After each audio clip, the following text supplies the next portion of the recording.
if you own a tint shop and you've run ceramic coating ads in the past, then you've probably faced this issue where you get a ton of price shoppers, you get a ton of leads that don't even pick up or answer the phone, or worse, they have no idea what a ceramic coating is, and they think you're absolutely crazy for charging $1,000 plus for a ceramic coating. So what happens is you spend a lot of money and you basically just get a ton of leads that don't book. And that happens because you're not running ads the right way. And today I'm going to show you how a client of ours is getting a 34x return on his ceramic coating ads that we set up for him. Now he's a tint shop, but he also offers PPF and ceramic coating. Now just to walk you through some of the numbers, he spent $350 on ads. We've generated 12,000 plus tracked so far, excluding upsells for now. And this is a 34x or a 3,400% return on ad spend. And by the way, we're closing about 50% of our leads. So out of like 1 out of 2 leads that reach out, we are closing, which is insane. And just to show you some more proof, if you want to call it that, this is proof. Me texting him, and recently, yesterday, he messaged me that he made $11,500 scheduled in 1 day. So I'm going to show you all of this stuff, but just some more numbers. He's basically paying $30 for a booked ceramic coating job, which we're selling for $1,000. Now, this is not how to advertise a $499 ceramic coating. We're not selling $699 ceramic coating. We're advertising a $1,000 ceramic coating, which is basically our entry package, which is our 3-year ceramic coating. And then we have a 5-year and then a 8-year or 10-year, one of those. And those are basically $1,600, $1,700, $1,800 plus. And that happens in the upsell, which I'll talk about later. But essentially, we're putting in $30, we're getting out $1,000. Obviously, this is not all profit, but you get the idea. This will get you better return than any stock investment or any stock market you can make. Some other benefits, by the way, he doesn't have to handle objections for like 20 minutes on the phone. He doesn't have to do a lot of convincing. No sales tactics are needed over here, even though they're very important. But he doesn't have to do all of that just because of the strategy we are using. And he's closing about 50% of people. It's more like, hey, when can you get me in, rather than like, do you want the service, for example. But don't worry, I'm going to show you exactly how to do it. Before I do that, here is the problem with running ads the old way. Now, you might have done this, but what people do is might have put up some picture or even a video ad talking about ceramic coating, and you mention the benefits of the service, you mention why you should get the service. Hey, this is what a ceramic coating does, XYZ benefits, it's going to do this, that, whatever it is. And you might have even heard from these agencies or whoever it is that you need to have a good offer, which is true, but you might have offered them something like a free windshield coating or a free wheel coating, since you thought, hey, I know I need to create some good offer. But the truth is that stuff doesn't work anymore. And you will get a ton of leads, don't get me wrong, you will be flooded with leads, but you'll get a bunch of price shoppers, leads that don't answer, and you basically won't book any jobs. Now, before I show you what to do instead, just again showing you real results from our client. Before working with us, he was making about 40 grand a month. So this is decent, right? Don't get me wrong, 40 to 45 grand a month he was making. He was working with an agency and they had decent results. Don't get me wrong, these are good results, but he was kind of stuck at this mark. Even in the summer, he wasn't really doing more than, I think, like 45 to 50. That's what he told me. We took him on, and in under 2 months of working with us, we're at 75 for March. 30K already locked for April, and we're already on track to make 80 to 85 for April. Again, same shop, same market, nothing has changed. The competition is the same, everything is the same. We're just using a different strategy. Now, you might have heard this if you're familiar with advertising, that people say, oh, there's top of funnel ads, middle of funnel, bottom of funnel strategy. Like, forget all of that. If you're a tint shop, you don't need to worry about that. In 2026, it doesn't matter, especially for your situation. It matters in other stuff, but you don't need to worry about that. Just keep it simple and you will win with the new algorithm update. So here's how we actually do it. Now, the first thing you want to do, you want to advertise your entry-level package. Don't advertise all of your packages that you have, and don't sell all of these 3 packages. You're just going to confuse the customer, okay? The goal of the ad is to get the click, and then obviously the goal of like the form is to get the lead, right? Each step in the process, you want to funnel them to the next step. So advertise your entry-level package. Now, in this scenario, he had a $1,000 package, so we advertise it as like $995, or if you have a $900 package, you can advertise it at $895, something we're testing out. So basically, you want to advertise it as it is, like whatever it is, just like, let's say it's $1,000, just make it $5 less, it's going to look a bit nicer. Then you have your mid-tier, you have your premium tier, which is like let's say you have a 5-year and then an 8-year, and you can advertise them, or you can have them, sorry, which is a little more expensive. But the main thing is the upsell happens in the shop, because it's far easier upselling face to face when they've already booked, they've already paid you a deposit. Now they're in person. It's very easy to get more money from them. I'll talk more about that in a second. The second thing you want to do is create scroll stopping video ads. Don't use picture ads, only video ads. And not just any ads, by the way. You have to create scroll stopping ads that will actually get people to stop and look at your ad. And the two parts of a scroll stopping ad is obviously the making the hook and then the body. But secondly, we want to run a few different variations. The hook is the first 2 to 3 seconds of an ad, and this literally determines, will this person stop and watch what I have to say, or will this person just scroll? A strong hook rate, by the way, you can see this with ads, you should aim for about 30%. Anything higher is really, really good. So you want about 30% of people who watch the ad to stay after the first 3 seconds, just to actually see what this is about. And obviously, you have a better hook, you get more people to watch your ad, and you will have a better cost per lead. Now, you also want to run 3 to 5 ad variations simultaneously, because what's going to happen is with the new algorithm update, people are seeing different ads, not just one ad. So let's say I'm interested in ceramic coating and I see ad 1, but ad 1 doesn't really resonate with me. I do watch it, but I'm not like convinced enough to book a form. The next day or over the next few days, I will see 4 to 5 different ads. And let's say ad number 4 says some messaging that I resonate with, then I will click on the ad. So you want to give people like more chances to submit a form, and you want to have like the best possible chance of you getting that lead. And you do this by running 3 to 5 different ad variations.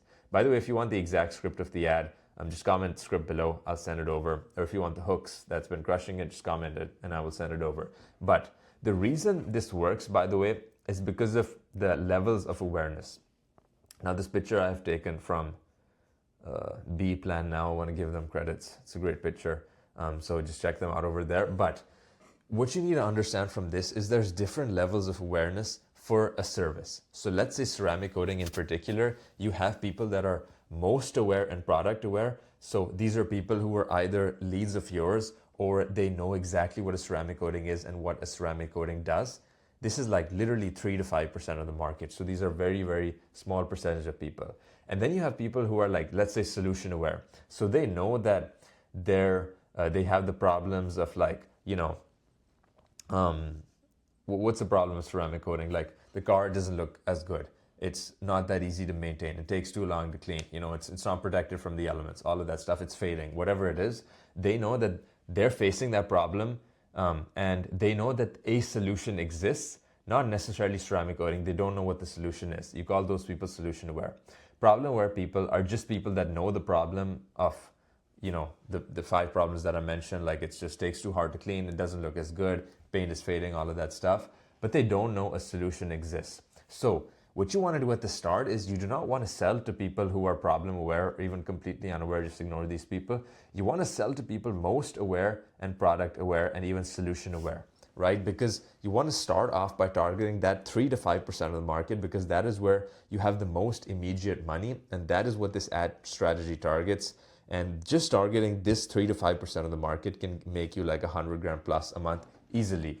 Only after that, then you will have to kind of expand. But these most aware and product aware, this percentage of the market keeps expanding, because the more your ad runs, you're actually increasing people's awareness. So the people who are like, let's say problem aware or solution aware, because they saw your ad in March, keep they become, product aware, most aware in like March, April, May, like something like that. So you can kind of keep selling to this percentage of the market. Anyways, I just wanted to explain that.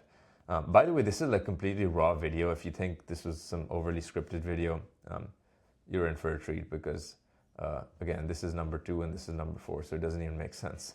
But the third thing you want to do is after you've gotten these leads. Okay, so you've got red hot people who know your entry-level package. They are most aware about the service. They want to get the service. Do not mess up or fumble over here.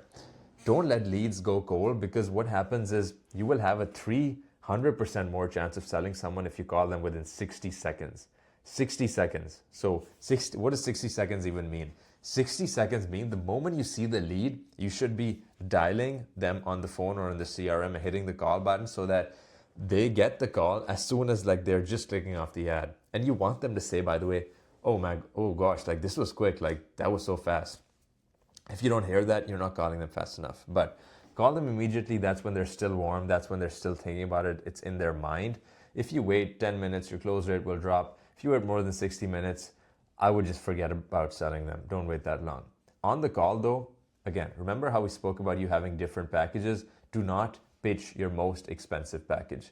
Don't pitch it. You're going to mess up the sale. And what happens is if you pitch your multiple packages, let's say you have a few different ceramic coatings, or let's say you offer tint and you have like 3 packages. When you pitch a lot of different packages, this confuses the customer, and this leads to a think about it objection. A confused customer never buys, and this is why they say at the end, when they have like literally you've overloaded their brain with information, they're like, okay, I'll think about it and get back to you. Just pitch them one package, make it simple, and then get them booked on that entry-level package. So in this case, it's $9.95, for example. And then you will upsell in person, upsell face-to-face. It's way easier once you have them in person, and you probably know this. You don't need me to tell you this. You've probably seen when people are in person, they're way more likely to get upsold. Excuse me. So, number 5. Where has this gone? There was something over here.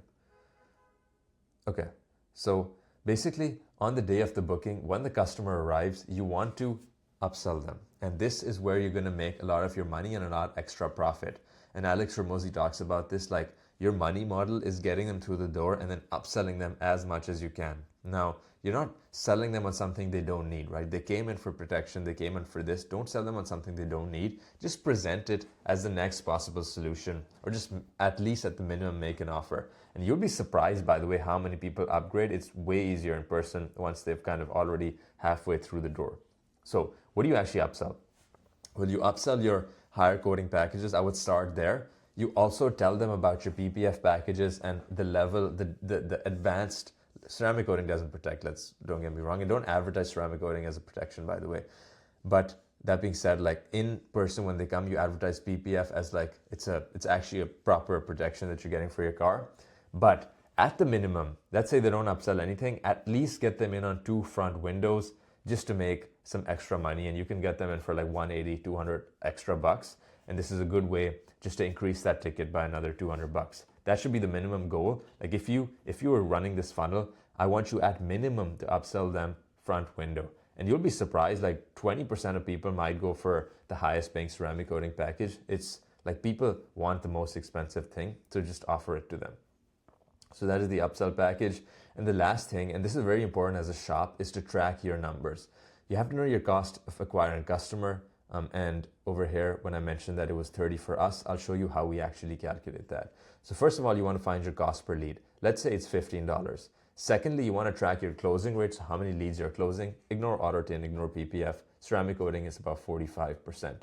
Now you want to divide your cost per lead by your closing rate.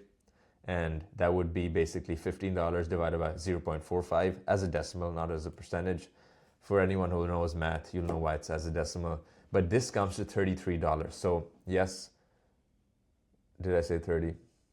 Okay, I lied. It was $3 more expensive, but that is your actual cost per acquiring a customer. Now you know that I spend $33 to get this customer like a book job, not just a lead, which is really, really good numbers, especially if you're selling it for $1,000. Once this is working, once this funnel is working, you want to scale. Now, how do you scale? Once you have everything running, you want to start increasing your budget, okay? So with your ads, like you have to increase it carefully because your performance can just go crazy and like just go down. We've seen that a lot in the past. We didn't know the right strategy to increase the budget, and we saw like the cost per lead just skyrocketed. So you want to increase your ad budget, increase it carefully. And then secondly, because you're having more ads, because you're having your ads seen more times, then you want to start filming ads. So what's going to happen is your ad frequency, which is the number of times people are seeing your ads, will just start increasing because you've increased your budget and you're just showing to that same number of people. So what you want to do is you want to film new ads, test new hooks, and I would at a minimum probably film hooks every 2 to 3 weeks, or every 4 weeks is even fine, and just refresh your ads because it's a local business, it's a local area. And the main thing to test is the actual hook or the start of the ad. Very, very important. But If you want any extra help, if you want to speed up the process, there's a link in the description where you can book a call and you can reach out to me. We can speak, you and I can see if we can possibly help. But that is it. Hopefully this made sense, and hopefully you have kind of understood how to actually have a profitable funnel that will print money for you. I'll see you in the next video, and take care. Bye-bye.